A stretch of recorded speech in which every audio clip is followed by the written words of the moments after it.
it's possible. Fellow Kenyans, we address you on two critical issues confronting the country as the socio-economic crisis worsens. The recruitment saying he is trying to recruit a William Ruto commission, electoral commission, instead of an independent electoral and boundaries commission. This nefarious exercise, we believe, is intended to manipulate or rig the next general election to perpetuate the continuation of the Kenya Kwanza regime that has clearly lost the trust and confidence of a majority of Kenyan people.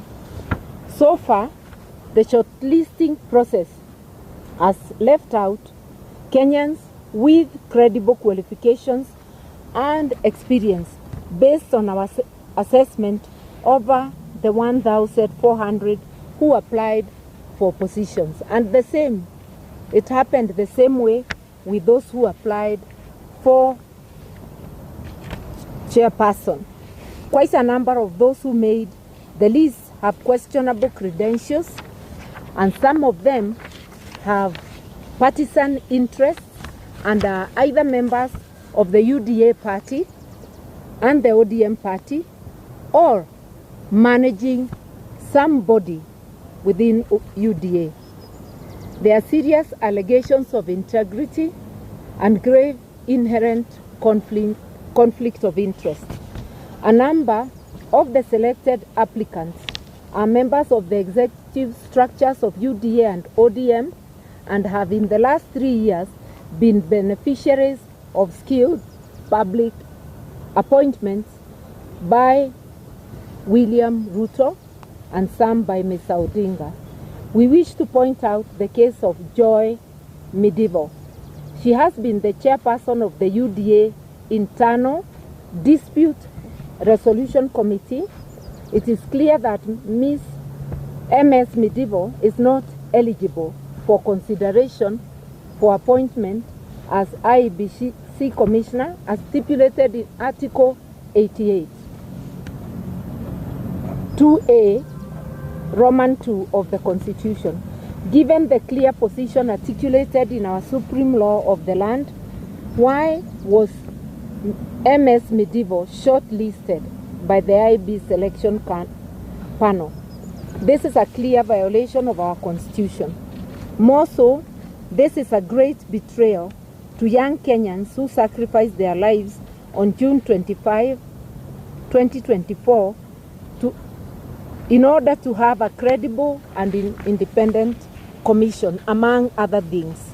The cry of the Gen Z was transparency and accountability. Given the clear, Mr. Ruto's personal advocate is also set for an interview as a possible commissioner. We ask, how can a person bound by the principle of client confidentiality be expected to discharge his constitutional duty free of actual or perceived conflict of interest? Would he be non-partisan if he is recommended for the position? It is seemingly becoming plausible that the review of the original list was designed to accommodate the interests of the top members of government. Worse, there are growing concerns about the National Intelligence Service, which has recently been accused of abductions, torture of civilian disappearances, and other human rights crimes and illegalities.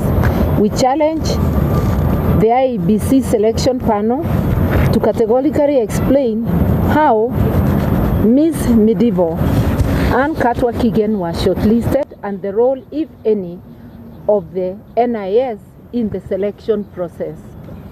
We also urge the panel, I want to add there, and anybody else who has conflict of interest, because there may be others whom we don't know and the public knows.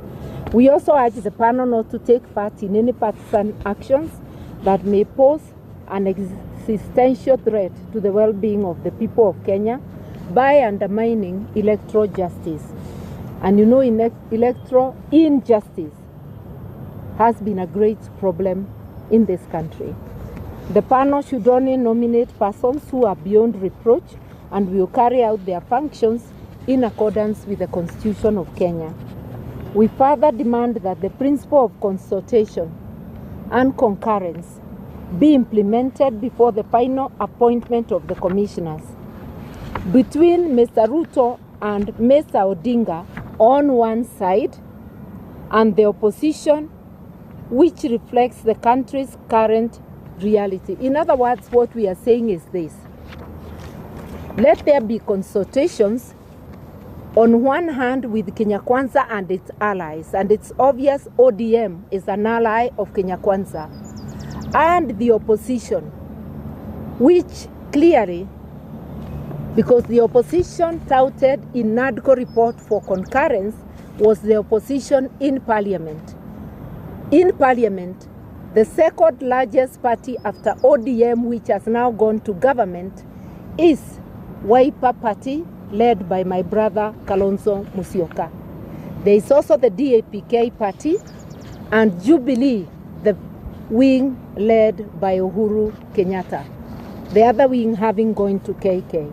So when we talk of consultation and concurrence, we expect Ruto to consult His Excellency Kalonzo Musyoka, who will then gather the others and sit down for concurrence.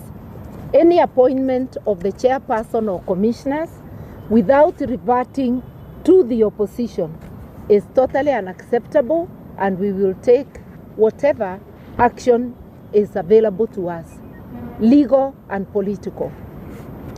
On the violent early elections campaigns by UDA and ODM, following their unholy union, Mr. Ruto launched an aggressive campaign in Nairobi, accompanied by UDA and ODM officials.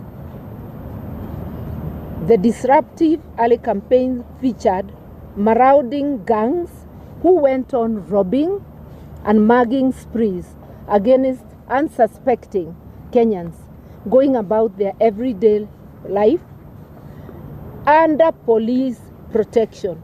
We say so because police were in view when people were being mugged and did nothing. Mr. Ruto also illegally exploited public resources to mobilize the paid up masses. The phony display of support failed miserably, and the preposterous fake promises of creating and distributing millions of free chapatis to Kenyans did not quell the people's rage against this discredited and rogue leadership. It begs the question that many are asking across the country: how desperate and to what new laws will this rogue regime sink to? As the Ruto regime prepares to invade Mount Kenya, they are already there. We've been hearing them on the radio. A region with their misguided, Mount Kenya region with their misguided brand of politics, ya tutatenga tutaleta, and I heard him repeating the same words.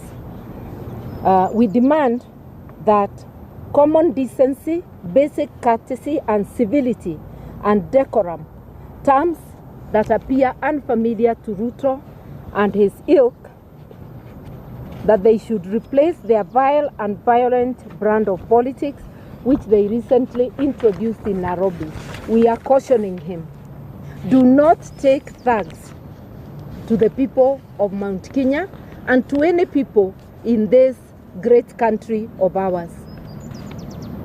Go to the people. If you believe they have given you mandate and your mandate is still current, go to them without having to mobilize thugs, without having to bus people to go and clap for you in a place they don't belong to. Finally, we call on citizens of Mount Kenya region to remain peaceful and patient and not to be goaded by the bad, insightful and hateful behavior of this discredited regime. We also have an issue with the Nairobi County government,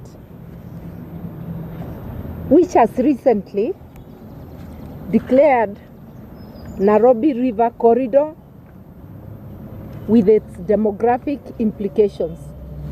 We express our strong reservations on the declaration by the Nairobi City County on March 6, 2025, that proclaimed the Nairobi River Corridor as a special planning area, SPA.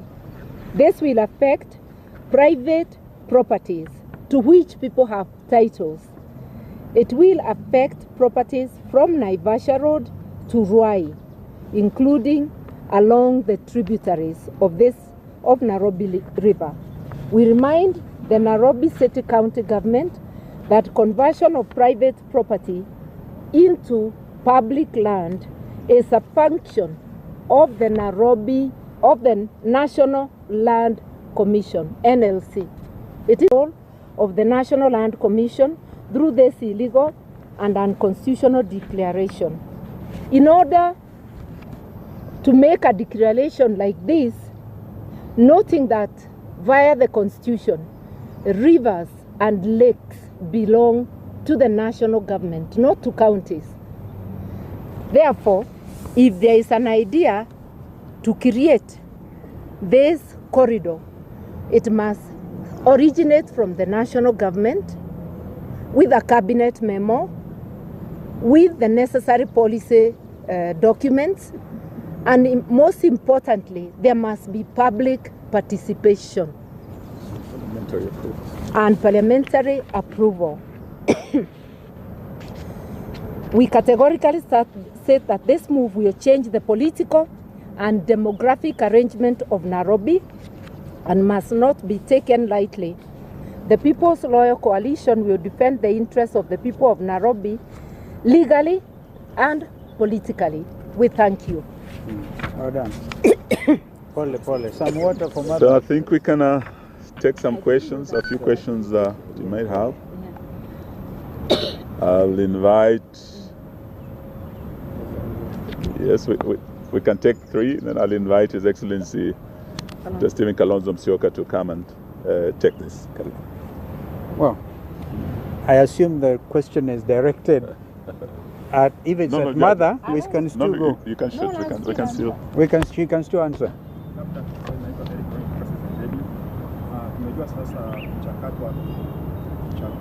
Sauti kidogo. Sauti kidogo ba. Ona mwezi sitisha labda kupitia oda ya koti na ngoja mpaka siku labda chama itakuwa inafunguliwa. Uone kama labda hiyo itakuwa na kupoteza muda. Yet you have a time now to maybe do something like that. Stop the process. I think the second one. Yes.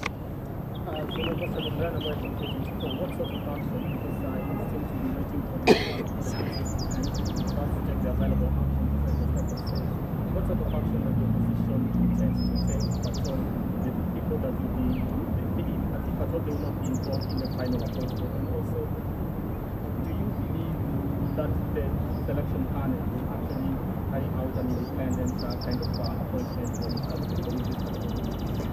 I think I can deal with those and my colleagues can add.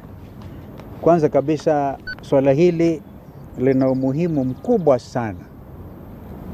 Na sisi hatutakaa kitako tu na kungojea uamuzi wa pande moja kutoa list ya wale ambao watakuwa wameteuliwa kama wenyekiti ama mwenyekiti na pia wanachama wa tume ya IEBC.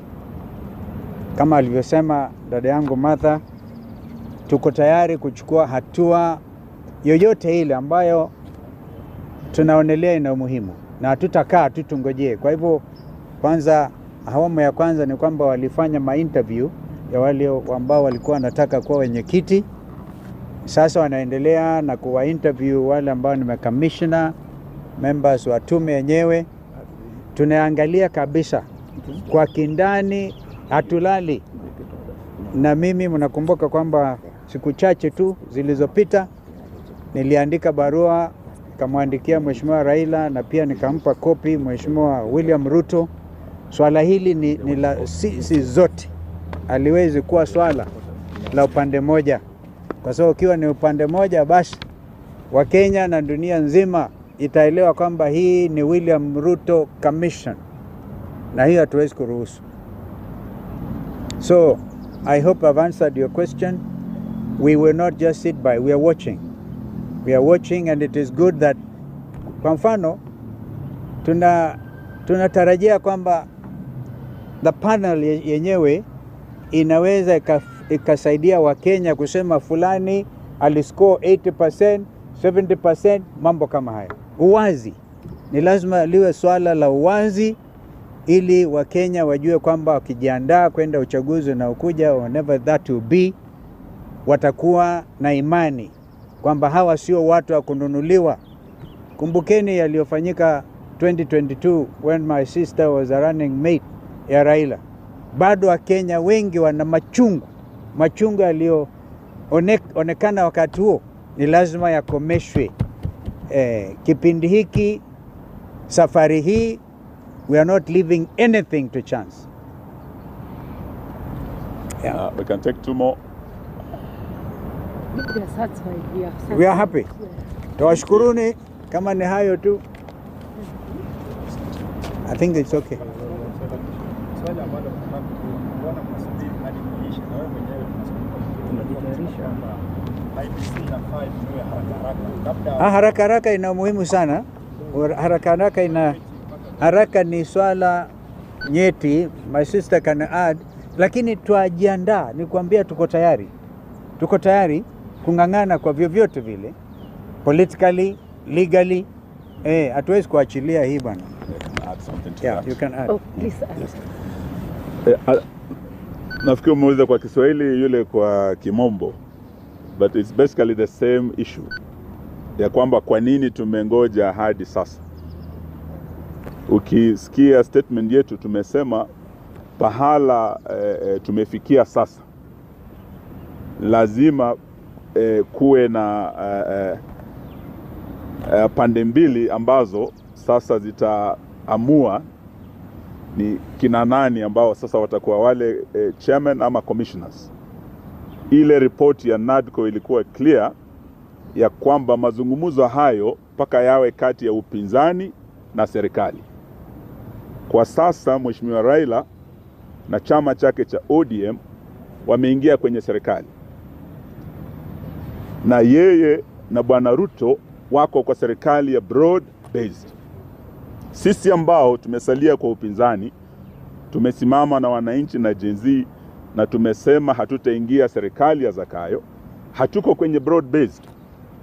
Kwa hivyo haiwezekani pahala tumefikia Bwana Raila na Bwana Ruto wakutane kwenye ikulu wakiwa watu wa broad based wasemezane peke yao.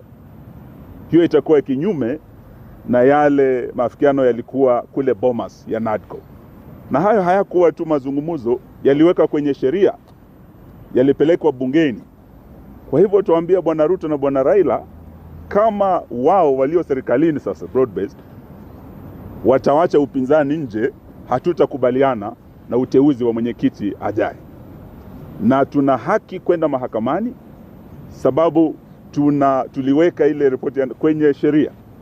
Na ndio sababu kwa statement yetu tumesema masuala haya sasa tutashughulikia kisiasa na vile vile kisheria.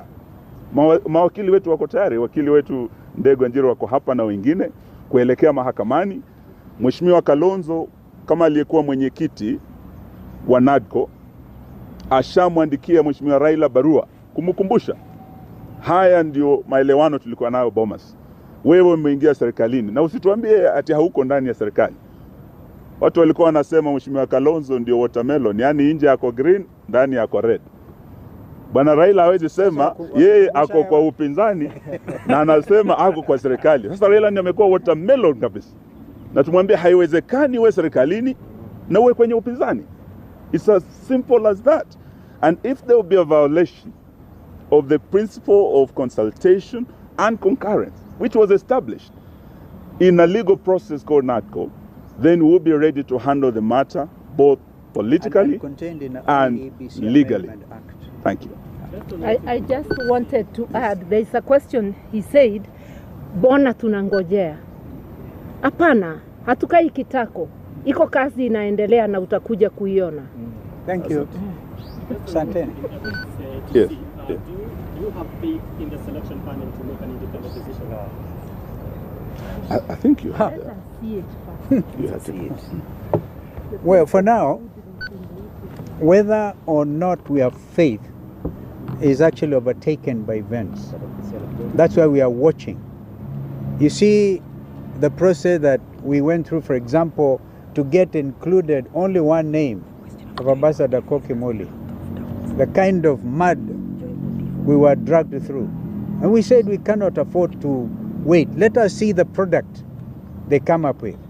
And you know, the principle of consultation and concurrence will apply at the level when they have forwarded the 9 names to the president. Okay? Sorry, sorry, Njiru. I might actually give him the floor.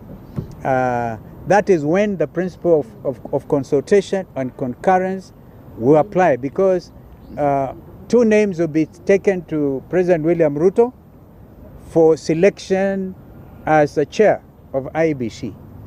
Now that is where then they must consult with us. And another, is it 9 names? Yeah, 9 names will be sent to him for selection of 6 as IEBC commissioners. Again, we must be involved. Umesikia kwa mfano hapa, huyu mama aitwa Joy Medivo, kwa mfano. Yeye uhakika hawezi akiingia huyo kama mwenyekiti, kwa mfano, huyo ni Ruto. Ruto kabisa. Hatuwezi.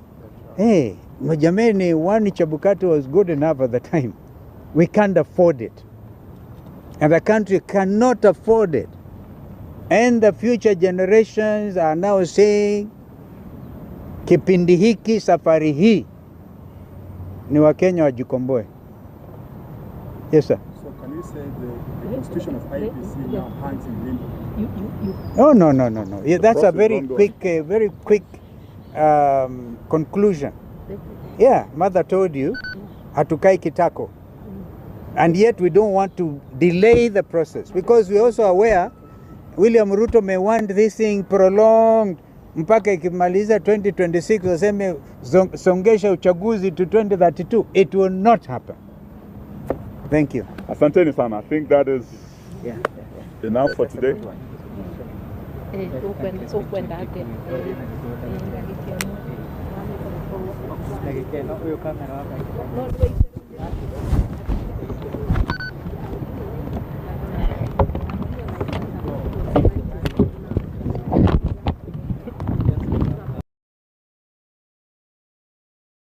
For speed, let it rest upon you.